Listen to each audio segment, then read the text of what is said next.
Alright everyone, how are you all doing? Look, today I've brought you 3 absolutely unmissable stories about Wrexham that are going to leave you gobsmacked. And believe me, I've saved the best for last, because this final story is simply devastating and shows the true character of one of the club's greatest heroes. I'm talking about a story that involves controversy, a ban, and an act that will move even the hardest of hearts. So stick with me until the end because you won't want to miss this. But before we get there, let's talk about some rather curious situations happening at the most famous Welsh club of the moment. News Story 1. Wrexham's most expensive fine. Right, let's start with a story that sounds like a joke, but it's deadly serious. Did you know there's a fines list at Wrexham? That's right, just like at any football club, players pay fines when they do something wrong. But the heaviest fine isn't for turning up late to training, it's not for forgetting your kit, and it's not for missing an important penalty. Want to know what it is? It's for missing the team's Christmas party. That's right, you heard correctly. Let me tell you how this story came to light.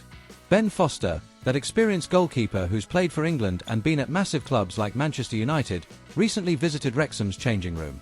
And you know what he saw there? The famous fines list hanging on the wall. When he looked at the amounts, he was shocked to discover that the biggest fine of all is 500 quid, which is nearly 4,000 riaris. And guess what for? For not showing up to the team's Christmas do. Foster even commented on this on his podcast, called That Wrexham Podcast. He said he was in the changing room and saw the current fines list, and that one of the penalties was precisely that, for not attending the Christmas party. And it's far and away the biggest fine on the entire list. £500 for not going to a party. Now you must be asking yourself, why on earth would a Christmas party be that important? Well, this is where it gets interesting. Ryan Reynolds and Rob Mack, Wrexham's Hollywood owners, aren't daft. They know full well that football isn't just about what happens within the four lines. It's about connection, it's about friendship, it's about the lads understanding each other on and off the pitch. And there's a Wrexham player, midfielder Andy Cannon, who explained this perfectly. He said this type of unity has been fundamental to the club's success. Cannon even compared it with other championship teams that went to Las Vegas last year, but only 8 or 9 players turned up to the parties. Meanwhile, at Wrexham, everyone goes. Every single player is present. Cannon also said something very interesting. He said that at a Christmas party, you see a different side of people. You'd be surprised how many teams start a winning streak right after Christmas DOS. He's seen it happen before.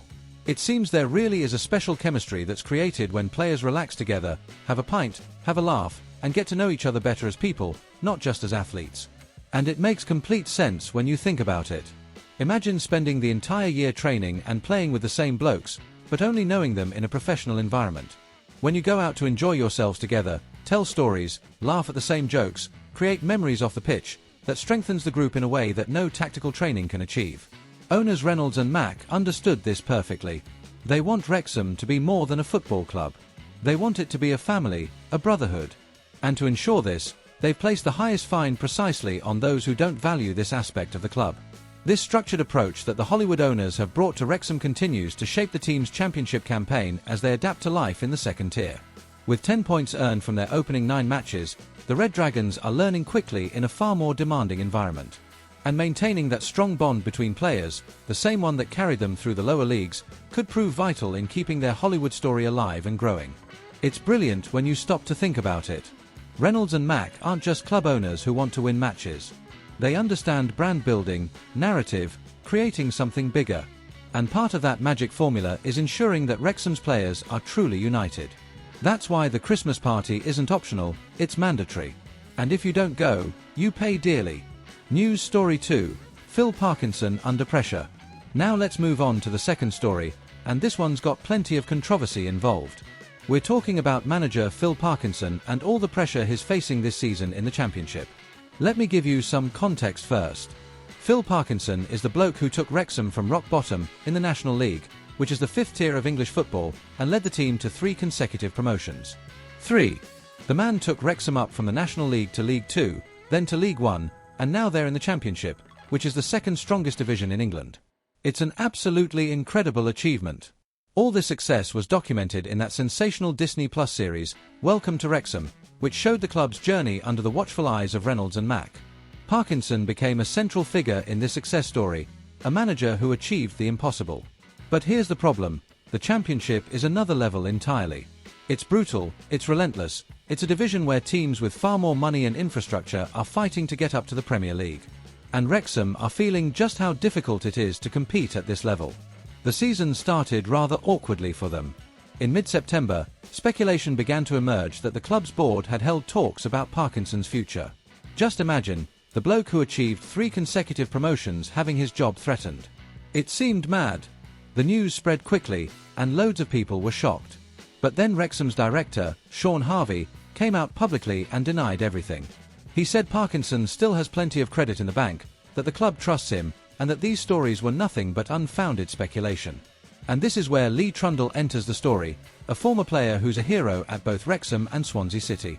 Trundle didn't mince his words in defending Parkinson. He said it was disgraceful to see people questioning the manager's work after everything he's done for the club. Trundle explained that you need to look at where Wrexham have come from. They were in the National League and now they're in the Championship. It's a learning curve not just for the players, but for the manager himself as well. Parkinson is facing challenges he hasn't faced in recent years because they've had such success going up through the divisions. For his job to be called into question and for people to point the finger at him, Trundle said he thought that was wrong. Parkinson has done an incredible job at the club and has every right to be the manager. It's a strong and fair defense when you look at the big picture. But let's be honest here, the situation was genuinely tricky.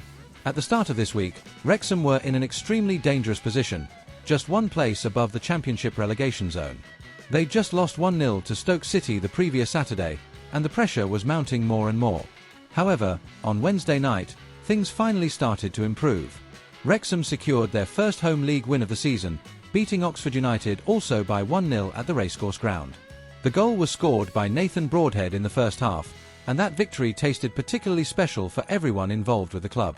That result lifted Wrexham up to 15th position in the table.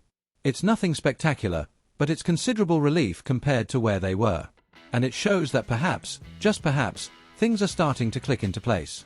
Trundle, who began his professional career at Wrexham in 2001 before joining Swansea, understands the challenges of playing in the second tier very well indeed. He's lived it himself. And he believes Wrexham are well positioned to establish themselves in the division, especially after spending around £33 million on new players during the summer. Trundle said he always knew this season would be the one where things would start to level out a bit. The Championship is a completely different beast from League One, but he still thinks Wrexham have done well. He's confident they'll stay in the division this year, and that they've made good signings. One interesting thing Trundle mentioned is that, in the Championship, if you manage to string together a run of wins, you quickly end up at the top end of the table. It's still early doors in the season, with loads of points to play for. This means Wrexham have all the time in the world to improve their position and perhaps even surprise quite a few people. The next matches are going to be crucial. Wrexham face Middlesbrough away in their next Championship fixture. Middlesbrough are flying high in the table, so it's going to be a proper difficult test. After that, they host Cardiff City in an all-Welsh Carabao Cup 4th round clash on Tuesday evening. The general message here is clear: Parkinson deserves more respect and more time. The man took a club from the 5th tier to the 2nd tier of English football in 3 years. That's not luck, that's competence. Of course the Championship is difficult, but Rome wasn't built in a day. Wrexham need patience, they need to trust the process, and they need to give the manager the tools and time necessary to do his job. News Story 3, Paul Mullin and the banned boots. And now we've arrived at the main story of the day, the one I promised would move you. This is about Paul Mullin, a true Wrexham legend, and an act of his that shows the size of this lad's heart. Paul Mullin is considered an absolute hero by Wrexham supporters. And rightly so.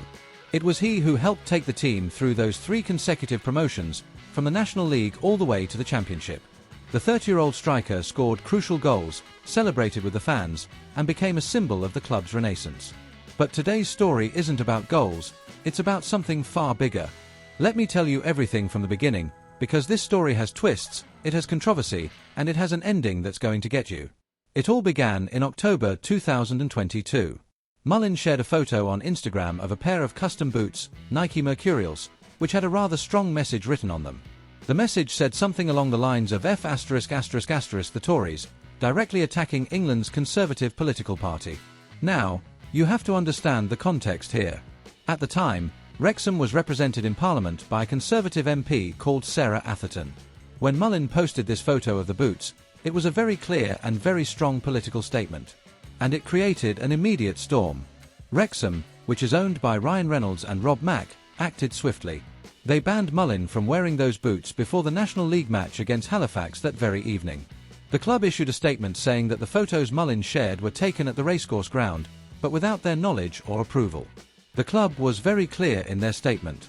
They said that the boots revealed by Mullin on social media would not be worn that night, nor in any other Wrexham match.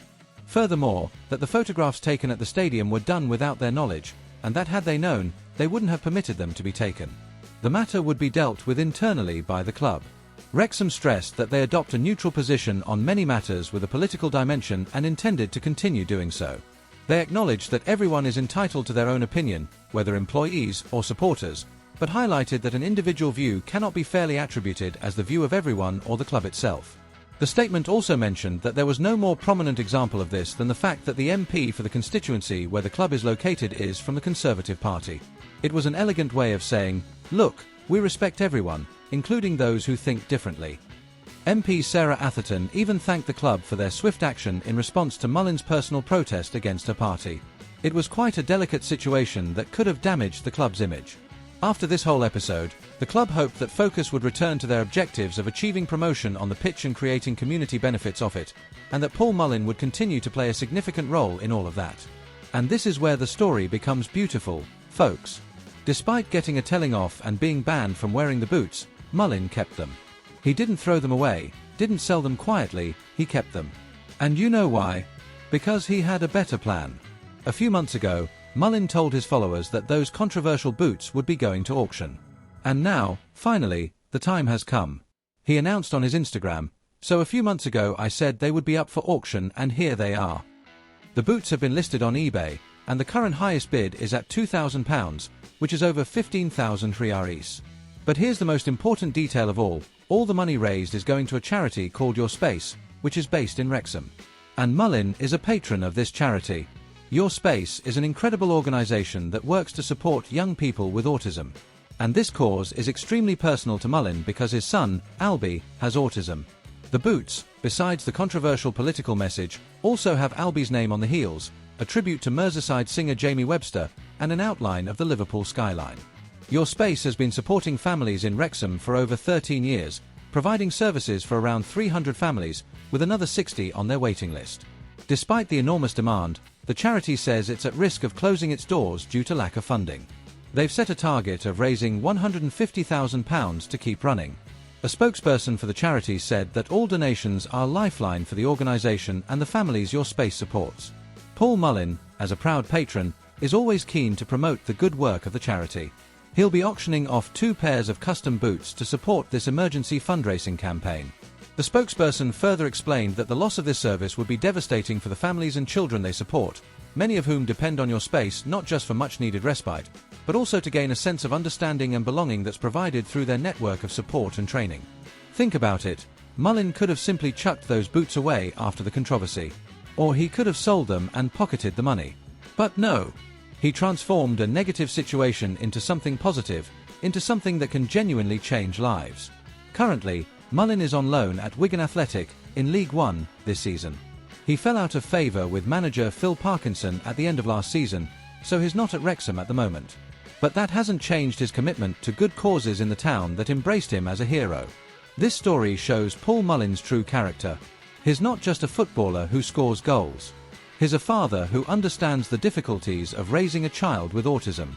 He's a man who uses his platform and his fame to make a difference in the lives of hundreds of families who are struggling. The boots that once caused scandal and were banned from being worn can now save an entire charity. They can ensure that 300 families continue receiving the support they need. They can give hope to the 60 families on the waiting list. That's simply beautiful. So, what did you think of these 3 stories? From the funniest and most strategic fine in football to the pressure on Phil Parkinson, and finally this moving story of Paul Mullin turning controversy into charity. Wrexham really isn't an ordinary club, is it? If you enjoyed the video, leave a cheeky like, subscribe to the channel if you haven't already, and hit that bell so you don't miss any piping hot football news. Tell me in the comments, which of these stories surprised you most? And what do you think of Paul Mullin's gesture? I'll be reading all the comments and responding to you lot. Cheers for sticking with me till the end, and I'll see you in the next video with more incredible news. Cheerio, everyone.